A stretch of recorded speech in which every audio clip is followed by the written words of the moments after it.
परिचय।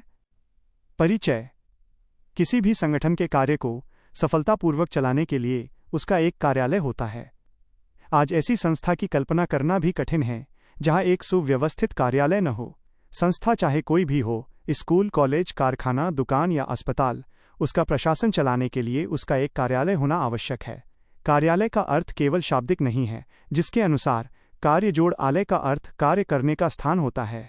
कार्यालय वह स्थान है जहां संस्था का रिकॉर्ड रखा जाता है, संस्था की ओर से पत्र व्यवहार किया जाता है एवं जहां से संस्था का नियोजन, संगठन, समन्वय व नियंत्रण किया जाता है। आंकड़ों व सूचनाओं का संकलन, विश्लेषण तथा प्रबंधकों के समक्ष उसका प्रस्तुतिकरण भी कार्यालय का प्रमुख व आवश्यक कार्य है। कार्यालय की परिभाषा। कार्यालय वो स्थान है जहां पर लिपिकीय कार्य किए जाते हैं। जेसी डेनियर। कार्यालय किसी संस्था या संगठन का वो भाग है जहां संगठन से संबंधित पत्र, सूचनाएं आदि प्राप्त की जाती है, कारोबार का लेखा जोखा व रिकॉर्ड रखा जाता है और जहां से आवश्यक आदेश या निर्देश जारी किए जाते हैं। 1. आधुनिक कार्यालय की अवधारणा। आधुनिक युग में प्रत्येक कार्यालय के लिए निपुण व्यक्तियों के उपलब्ध होने से नई नई सूचनाओं और क्षमताओं का विकास हो रहा है। अतः आधुनिक कार्यालय की भूमिका काफी अधिक बढ़ गई है। आधुनिक कार्यालय में किए जाने वाले कार्यों को ध्यान में रखते हुए इसकी निम्नलिखित परिभाषाएं दी जा सकती हैं। कार्यालय वह इकाई है जहां संस्था के नियंत्रण, नियोजन तथा कुशल प्रबंध के लिए जो आवश्यक अभिलेख तैयार तथा प्रयोग किए जाते हैं उन्हें संभालकर रखा जाता है। कार्यालय संप्रेषण की सुविधा प्रदान करता है तथा संस्थान के विभिन्न विभागों में की जाने वाली गतिविधियों का समन्वय करता है। आधुनिक कार्यालय किसी संगठन या संस्था के प्रबंध की वो इकाई है जो उसके प्रबंध व नियंत्रण को प्रभावी बनाने और प्रबंधकों को सही निर्णय लेने में सहायता पहुंचाने के लिए सूचनाओं का सही संप्रेषण करता है और उस संस्था या संगठन के विभिन्न विभागों में तालमेल रखता है। एक आधुनिक कार्यालय को अभिलेखों की तैयारी, प्रयोग तथा सुरक्षा के अतिरिक्त अन्य कई महत्वपूर्ण कार्य करने होते हैं। आधुनिक कार्यालय प्रबंधकों को सभी प्रकार की जानकारी, लेखे, आंकड़े व तथ्य प्रस्तुत करता है जिसके आधार पर सही और शीघ्र निर्णय लिए जा सकते हैं। आज के प्रबंधक निर्णय लेने से पहले अपने कार्यालयों पर अधिक निर्भर रहते हैं। इलेक्ट्रॉनिक यंत्रों, कंप्यूटरों आदि की उपलब्धता से कार्यालयों के कार्य में अत्यधिक कुशलता एवं गतिशीलता आ गई है। आधुनिक कार्यालय एक संस्था के कार्यों को नियोजित, संगठित, निर्देशित व नियंत्रित करने में सहायता प्रदान करता है। मिल्स एवं स्टैंडिंगफोर्ड के अनुसार आधुनिक कार्यालय संस्था के आंख, कान, मुंह तथा मस्तिष्क का कार्य करता है। 2. आधुनिक कार्यालय का महत्व। व्यापार में कार्यालय की वही स्थिति होती है जो कि घड़ी में मुख्य स्प्रिंग की होती है। कार्यालय एक संस्था के प्रशासन व प्रबंध के लिए आवश्यक अंग है। कार्यालय ही वह स्थान है जहां से संस्था की ओर से पत्र व्यवहार किया जाता है। बाहर से आने वाले पत्र कार्यालय में ही प्राप्त होते हैं एवं वहीं से उनका प्रत्युत्तर दिया जाता है। कार्यालय में ही संस्था का पूर्ण रिकॉर्ड संग्रहित रहता है। संस्था की संपत्तियों व संपदाओं का हिसाब किताब भी कार्यालय में रखा जाता है। कार्यालय ही प्रबंधकों को निर्णय लेने हेतु आवश्यक सूचनाएं संग्रहित करता है तथा प्रबंधकों के समक्ष प्रस्तुत करता है। इन सभी तथ्यों के आधार पर हम कह सकते हैं कि कार्यालय संस्था का दिल है जो सूचनाओं के रूप में संस्था में रक्त का संचार करता है। कार्यालय संस्था के प्रशासन की धुरी भी होता है। कार्यालय संस्था के प्रशासनिक प्रबंध का महत्वपूर्ण अंग भी होता है। कार्यालय का महत्व निम्नलिखित कारणों से है। 1. शीघ्र व सही निर्णय लेने में सहायक किसी संस्था के प्रबंधक प्रबंध का कार्य अर्थात नियोजन, संगठन तथा संस्था की गतिविधियों का निर्देशन कार्यालय के माध्यम से ही करते हैं। सही एवं शीघ्र निर्णय लेने के लिए प्रबंधकों को सूचनाओं की आवश्यकता होती है तथा सूचनाएं एकत्रित, व्यवस्थित, संगठित तथा संप्रेषित करने का कार्य कार्यालय ही करता है। दैनिक व्यवहार के संबंध में शीघ्र निर्णय लेने के लिए भी सूचनाएं प्राप्त करना बहुत आवश्यक होता है। सूचनाएं कार्यालय से ही प्राप्त होती हैं, अतः कार्यालय संस्था का अभिन्न अंग है। 2. संप्रेषण एवं समन्वय का साधन कार्यालय के माध्यम से ही उच्च स्तर से निम्न स्तर पर तथा निम्न स्तर से उच्च स्तर पर सूचनाओं का संप्रेषण होता है।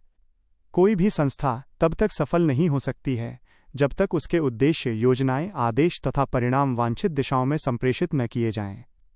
साथ ही संस्था के सभी विभागों में समन्वय बनाए रखना भी अति आवश्यक कार्य है। कार्यालय समन्वय बनाए रखने का साधन प्रदान करता है। 3. स्मृति केंद्र कार्यालय वह स्थान है जहां पर अभिलेखों के रूप में सूचनाएं संग्रहित की जाती हैं। रिकॉर्ड कार्यालय की स्मृति केंद्र का कार्य करते हैं। जिस प्रकार मनुष्य का मस्तिष्क सभी सूचनाओं को एकत्रित करता है तथा आवश्यकता पड़ने पर उपयोग करता है, उसी प्रकार संस्था से संबंधित सभी सूचनाएं कार्यालय में संग्रहित रहती हैं एवं आवश्यकता पड़ने पर प्रयोग की जाती हैं। 4. नियंत्रण केंद्र संस्था की प्रगति को योजनाबद्ध ढंग से चलाने के लिए विभिन्न विभागों की गतिविधियों के ऊपर नियंत्रण रखना आवश्यक होता है। संस्था की योजनाएं एवं लक्ष्य पहले से ही निर्धारित होते हैं। कार्यालय का कर्तव्य है कि वो देखे कि संस्था की गतिविधियां योजना के अनुसार चलाई जा रही है या नहीं। कार्यालय सभी प्रशासकीय कार्यों का केंद्र होता है तथा प्रबंधकों को संस्था के सभी कार्यों पर नियंत्रण रखने का माध्यम प्रदान करता है। 5.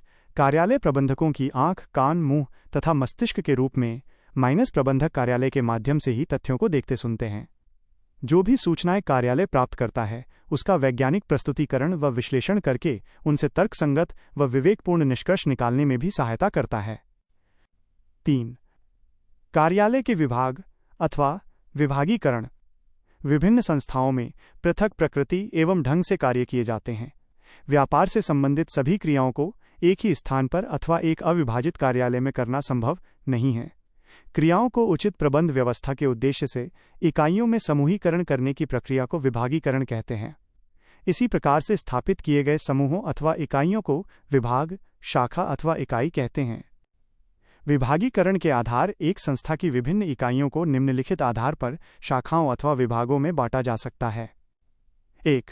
उत्पादित वस्तु एवं सेवा के आधार पर विभिन्न प्रकार के उत्पादनों के लिए पृथक पृथक विभाग बनाए जा सकते हैं।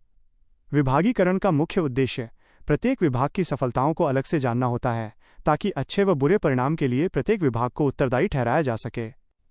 2. उत्पादित माल एवं सेवा की गुणवत्ता के आधार पर कई बार उत्पादित माल एवं सेवा की गुणवत्ता के आधार पर भी विभागों की रचना की जाती है। उदाहरणतः एक स्टोर में 2 विभाग हो सकते हैं। एक विभाग में सेल आदि लगाई जाती है, दूसरे विभाग में उच्च क्वालिटी के कपड़े एवं सामान आदि बेचा जाता है। 3. क्षेत्र के आधार पर यदि किसी संस्था का व्यापार बहुत विस्तृत एवं दूर दूर तक फैला हो या उसकी विभिन्न इकाइयां पृथक पृथक स्थान पर हों तो उन्हें भौगोलिक आधार पर विभागीकरण करना श्रेष्ठ रहता है। 4. क्रियाओं के आधार पर एक संस्था के अलग अलग प्रकार की प्रक्रियाएं करने वाली उप इकाइयों को क्रियाओं के आधार पर भी बांटा जा सकता है। विभागीकरण का ये सर्वाधिक प्रचलित तरीका है। आज के कार्यालयों का आकार इतना बढ़ गया है कि उनको एक पूर्ण इकाई के रूप में चलाना संभव नहीं है, उन्हें अनुभागों में बांटना अनिवार्य हो गया है। 4. कार्यालय के उप विभाग। सामान्यतः कार्यालयों में निम्नलिखित उप विभाग बनाए जाते हैं। 1. जनसंपर्क अनुभाग। 2. सामान्य प्रशासन अनुभाग। 3. लेखा अनुभाग। 4. कार्मिक अनुभाग। 5. कानूनी सलाह अनुभाग। 6. सचिवीय अनुभाग। 7. क्रय अनुभाग। 8. विक्रय अनुभाग। 1. जनसंपर्क अनुभाग व्यापार की सफलता बहुत कुछ जनसंपर्क बनाए रखने पर निर्भर करती है। जनसंपर्क विभाग का कार्य ग्राहकों, माल की पूर्ति करने वालों, यूनियन के नेताओं, समाचार पत्रों, सरकारी विभागों, राजनीतिक दलों इत्यादि पक्षों से संपर्क व मधुर संबंध बनाए रखना होता है। 2. सामान्य प्रशासन अनुभाग ये संस्था का सबसे महत्वपूर्ण विभाग होता है जो उसके प्रतिदिन के कार्यकलापों की देखरेख करता है। डाक प्राप्त करने एवं भेजने का कार्य भी यही विभाग करता है। 3. लेखा अनुभाग संस्था के दैनिक वित्तीय व्यवहारों का लेखा जोखा लेखा अनुभाग रखता है। वित्तीय व्यवहार का लेखा जोखा रखने के अतिरिक्त लेखा विभाग कई और कार्य भी करता है। लेखा विभाग को संस्था से संबंधित वित्तीय व्यवहारों की सारणियां तथा विवरण तैयार करके प्रबंधकों के समक्ष प्रस्तुत करना होता है, जिन्हें प्रबंधक निर्णय लेने व नीति निर्धारण के लिए प्रयोग करते हैं। 4. कार्मिक अनुभाग यह अनुभाग संस्था में कर्मचारियों के चयन, प्रशिक्षण, पदोन्नति व स्थानांतरण संबंधी कार्य करता है। कर्मचारियों की प्रगति का लेखा जोखा रखने व उनकी वरीयता का हिसाब रखने का कार्य भी कार्मिक अनुभाग के जिम्मे होता है। 5. कानूनी सलाह अनुभाग संस्था से संबंधित कानूनी मामलों की देखरेख का कार्य कानूनी सलाह अनुभाग के द्वारा किया जाता है। इस कार्य के लिए पूर्ण या आंशिक समय के लिए कानून के अनुभवी विशेषज्ञों की नियुक्ति की जाती है। मुकदमे दायर करने, न्यायालयों में संस्था की पैरवी करने, कर्मचारियों के सेवा अनुबंध तैयार करने, माल व संपत्ति के क्रय विक्रय के अनुबंध तैयार करने इत्यादि का कार्य इस अनुभाग द्वारा किया जाता है। आयकर, विक्रय कर, कंपनी अधिनियम कई ऐसे कानून हैं जिनका पालन बिना कानूनी सलाहकारों के करना संभव नहीं है। 6. सचिवीय अनुभाग किसी संस्था के कंपनी अधिनियम के प्रावधानों की पालना के लिए एक सचिवीय अनुभाग की स्थापना की जाती है। शेयरों के हस्तांतरण, बैठकें बुलाना, नोटिस जारी करना, रजिस्ट्रार के पास विभिन्न प्रकार की विवरणियां भेजना आदि कार्य के लिए सचिवीय अनुभाग की स्थापना की जाती है। इस अनुभाग को किसी प्रशिक्षित व्यक्ति के अधीन रखा जाता है। 7. क्रय अनुभाग माइनस जब भी संस्था या कार्यालय में किसी सामग्री की आवश्यकता होती है, वो उसकी प्राप्ति के लिए कार्यालय के क्रय विभाग में मांग प्रस्तुत करता है। मांग किए जाने पर क्रय अनुभाग सामग्री की खरीद के लिए पूछताछ करेगा तथा सामग्री की मात्रा, किस्म, सुपुर्दगी की तिथि तथा अन्य शर्तों का विवरण देते हुए निविदाएं आमंत्रित करता है। माल की सुपुर्दगी भंडारपाल प्राप्त करता है। 8. विक्रय अनुभाग माइनस विक्रय अनुभाग विक्रय विभाग की देखरेख करता है, परंतु इस कार्य के लिए उसे कार्यालय के सहयोग की आवश्यकता होती है। संस्था द्वारा विक्रय किए जाने वाले माल के मूल्य कथन तथा निविदाएं ग्राहकों को कार्यालय द्वारा ही भेजी जाती हैं। आदेश प्राप्त कर माल की पूर्ति विक्रय विभाग द्वारा की जाती है, परंतु माल से संबंधित बिल अथवा बीजक कार्यालय द्वारा भेजा जाता है, जिसके लिए कार्यालय का लेखा विभाग भी सहायता करता है। 5. कार्यालय प्रबंधक 5.1 कार्यालय प्रबंधक के कार्य। कार्यालय प्रबंधक के 5 आधारभूत कार्य हैं। 1. योजना। 2. संगठन। 3. कर्मचारियों की व्यवस्था। 4. निर्देशन। 5. नियंत्रण। ये सभी कार्य सभी प्रकार की संस्थाओं के प्रबंध के संबंध में समान रूप से लागू होते हैं। कार्यालय प्रबंध व्यापार प्रबंध का एक आवश्यक अंग है, अतः ये 5 कार्य वहां भी किए जाते हैं। 1. योजना माइनस योजना का अर्थ है कार्य करने का मार्ग निर्धारित करना। योजना का उद्देश्य यह निर्धारित करने से है कि कौन सा कार्य कब, किसके द्वारा, किस सीमा तक तथा किस प्रकार किया जाएगा। योजना का अर्थ है भविष्य की परिकल्पना करना एवं भविष्य में उत्पन्न होने वाली समस्याओं का पूर्वानुमान लगाना व उनका सामना करने के उपाय सोचना। कार्यालय के विषय में योजना अल्पकालीन व दीर्घकालीन दोनों प्रकार की हो सकती हैं। कर्मचारियों के प्रशिक्षण, कार्य प्रणालियों व संप्रेषण माध्यमों के विकास के संबंध में अल्पकालीन योजनाएं हो सकती हैं। दीर्घकालीन योजनाएं कार्यालय में स्थल विन्यास, मशीनों के प्रयोग, कार्मिक शक्ति का अनुमान लगाने के संबंध में हो सकती हैं। 2.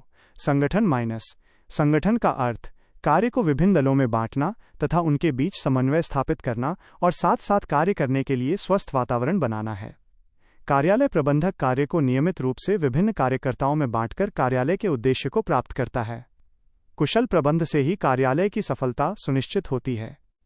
3. कर्मचारियों की व्यवस्था माइनस कर्मचारियों की व्यवस्था का अर्थ यह निर्धारित करने से है कि कितने कर्मचारियों की आवश्यकता होगी।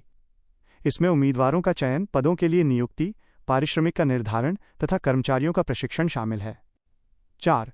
निर्देशन माइनस निर्देशन का अर्थ है कर्मचारियों का मार्गदर्शन तथा नेतृत्व करना। कार्यालय प्रबंधक को कर्मचारियों को ये बतलाना होता है कि उनको क्या करना है और कैसे करना है। कार्य की पूर्ति के लिए कर्मचारियों का प्रोत्साहन करते हुए मार्गदर्शन करना होता है ताकि सौंपे गए कार्य को कर्मचारी लग्न एवं विश्वास के साथ कर सके। 5. नियंत्रण माइनस नियंत्रण का अर्थ ये सुनिश्चित करने से है कि संगठन की प्रगति पूर्व निर्धारित दिशा में नियोजित गति से हो रही है कि नहीं। नियंत्रण के लिए सबसे पहले प्राप्त किए जाने वाले उद्देश्य को निर्धारित करना होता है।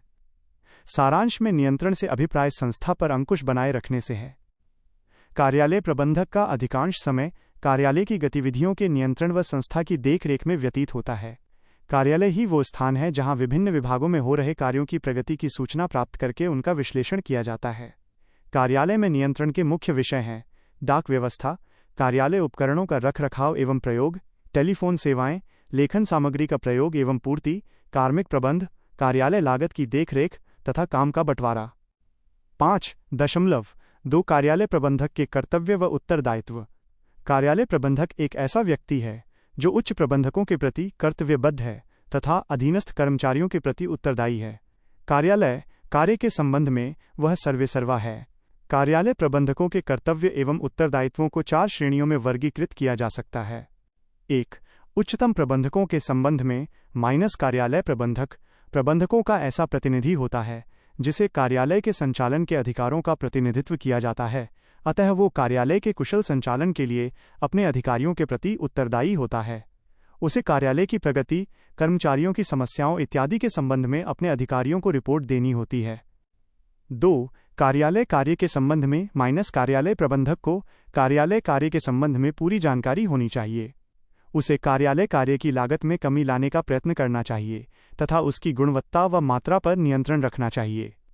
कार्यालय में प्रयोग होने वाली मशीनों एवं उपकरणों को सही दशा व चालू हालत में रखने का दायित्व भी कार्यालय प्रबंधक का होता है। उसे कार्यालय के उपविभागों के बीच समन्वय रखना होता है तथा कार्यालय में कार्य करने का सुखद वातावरण भी बनाए रखना होता है। 3. अधीनस्थ कर्मचारियों के संबंध में कार्यालय प्रबंधक को समय की पाबंदी, कार्य की शुद्धता, पहल क्षमता, कार्यकुशलता, चतुराई व व्यवहार व नेतृत्व के गुणों के संबंध में अपने अधीनस्थ कर्मचारियों के प्रति एक आदर्श स्थापित करना होता है। उसे अपने कर्मचारियों के हितों व आवश्यकताओं के प्रति जागरूक होना चाहिए। कार्यालय प्रबंधक को कर्मचारियों की कार्यदक्षता का विकास करना होता है तथा अधिक जिम्मेदारी संभालने के लिए उनको प्रशिक्षित करना होता है। उसे अपने अधीनस्थ कर्मचारियों के विचारों, सुझावों व शिकायतों पर पूरा ध्यान देना चाहिए। कार्यालय में अनुशासन बनाए रखना भी कार्यालय प्रबंधक का दायित्व है। 4. सहकर्मियों के संबंध में कार्यालय प्रबंधक को अपने सहकर्मियों की समस्याओं को समझना चाहिए तथा उनके सुझावों व आलोचनाओं को सहृदयता से स्वीकार करना चाहिए। स्थानांतरण व पदोन्नति के माध्यम से उसे कुशल कर्मचारियों के आदान प्रदान में सहयोग देना चाहिए। संस्था की कार्यकुशलता बढ़ाने के लिए बनाए जाने वाले नियमों व कार्यप्रणालियों में अपना पूर्ण सहयोग देना चाहिए। 5.3 कार्यालय प्रबंधक की विशेषताएं। किसी भी बड़ी संस्था को चलाने के लिए कार्यालय प्रबंधक में निम्नलिखित गुण एवं विशेषताएं होनी चाहिए। 1. उपयुक्त शिक्षा एवं प्रशिक्षण। कार्यालय प्रबंधक को कार्यालय के संबंध में तथा वहां पर किए जाने वाले कार्यों के विषय में पूर्ण ज्ञान होना चाहिए। उसकी सामान्य जानकारी अच्छी होनी चाहिए तथा चारों ओर क्या हो रहा है इस संबंध में उसको सजग रहना चाहिए। कार्यालय प्रबंधक को कार्यालय से संबंधित प्रतिवेदन तथा नोट इत्यादि लिखने होते हैं, अतः ये आवश्यक है कि उसका भाषा पर उचित नियंत्रण हो। कार्यालय प्रबंधक ने वित्त, अकाउंट्स, प्रशासन तथा व्यापार संगठन जैसे विषयों के संबंध में उचित प्रशिक्षण प्राप्त किया हो। 2.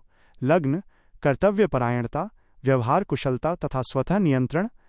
कार्यालय प्रबंधक को अपने अधीनस्थ कर्मचारियों से काम लेने तथा बाहरी पक्षों से संबंध बनाए रखने की कला आनी चाहिए। उसमें कार्य करने की लगन होनी चाहिए एवं शांत स्वभाव का भी होना चाहिए। कर्तव्यपरायणता की भावना तथा अपने कार्य के प्रति पूर्ण श्रद्धा कार्यालय प्रबंधक के वांछित गुण हैं। 3. नेतृत्व का गुण। कार्यालय प्रबंधक को अपने अधीनस्थ कर्मचारियों को अभिप्रेरित करने तथा उनका मार्गदर्शन करने की कला आनी चाहिए। नेतृत्व का अर्थ है दूसरे व्यक्तियों को सद्भावनापूर्ण ढंग से अधिकतम कार्य करने के लिए प्रेरित करना। 4. कार्य का प्रतिनिधित्व करने की योग्यता। कार्यालय प्रबंधक को कुछ कार्य अधीनस्थ कर्मचारियों को सौंपकर अपने कार्य को विभाजित करने की कला आनी चाहिए। उसे अपने अधीनस्थ कर्मचारियों को इस प्रकार प्रशिक्षित करना चाहिए कि आवश्यकता पड़ने पर वे उच्च स्तरीय उत्तरदायित्व ग्रहण कर सकें। 5. संगठित करने की क्षमता। कार्यालय प्रबंधक को कार्यालय का प्रबंधन एवं संगठन करना होता है, अतः उसमें कार्यालय को इस प्रकार से संगठित करने की योग्यता होनी चाहिए कि संस्था के उद्देश्यों को पूरा किया जा सके। 6. अनुभव। कार्यालय प्रबंधक को कार्यालय में संपन्न किए जाने वाले कार्य व उत्पन्न होने वाली समस्याओं का व्यापक अनुभव होना चाहिए। इस प्रकार की जानकारी प्राप्त करने के लिए उसे कार्यालय प्रबंध से संबंधित किसी पेशेवर संस्था का सदस्य बन जाना चाहिए तथा उस क्षेत्र में उपलब्ध पत्रिकाएं पढ़ते रहना चाहिए। क्या आप चाहेंगे कि मैं इस टेक्स्ट की एक वर्ड